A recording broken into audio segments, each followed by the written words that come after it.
Constitution అని స్పష్టంగా పలకలేనటువంటి ఒక వ్యక్తి నువ్వు విద్యాశాఖ మంత్రివా? అసలు హోమ్ డిపార్ట్మెంట్లో ఒక హోమ్ మినిస్టర్ పాత్ర ఏంటో తెలియని ఒక తేనేటి వనితకి నువ్వు ఒక హోమ్ మినిస్టర్వా?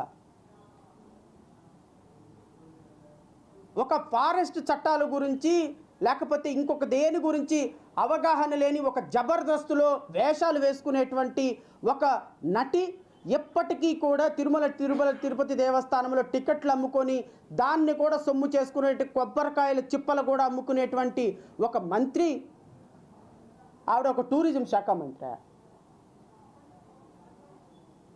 ఏనాడు కనీసం రెవెన్యూ ఎక్కడెక్కడ పట్టాలు ఆగుతున్నాయి, ఎక్కడెక్కడ ప్రభుత్వ స్థలాల్లోని ఆ ప్రభుత్వ స్థలాలు మొత్తం లాగేసుకుందాము అని చూసేటువంటి ఒక ఆయన రెవెన్యూ శాఖ మంత్రి.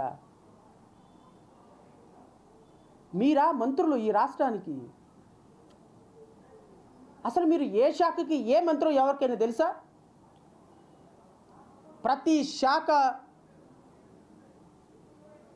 ప్రోగ్రెస్ని ముందుకొచ్చి చెప్పేది ఆల్ ఇన్ వన్ శాఖల మంత్రి సజ్జల రామకృష్ణారెడ్డి. ఏమయ్యా Sajjala Ramakrishna Reddy, what is your qualification?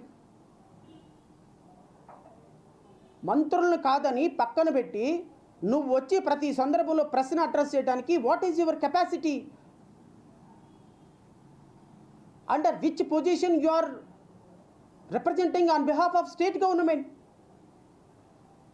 మీ మంత్రులందరూ కూడా కట్టగట్టుకొని దూకేయండి ఎక్కడన్నా. ఉపయోగం లేని మంత్రులు, కాన్స్టిట్యూషన్ స్పిరిట్ లేని మంత్రులు. ప్రజలు అధికారం ఇచ్చారు కాబట్టి మా ఇష్టం వచ్చినట్టు మేము ప్రజలతో, నిరుద్యోగులతో, ఎస్సీ ఎస్టీలతో ఆటలాడుకుంటామనే మంత్రులు.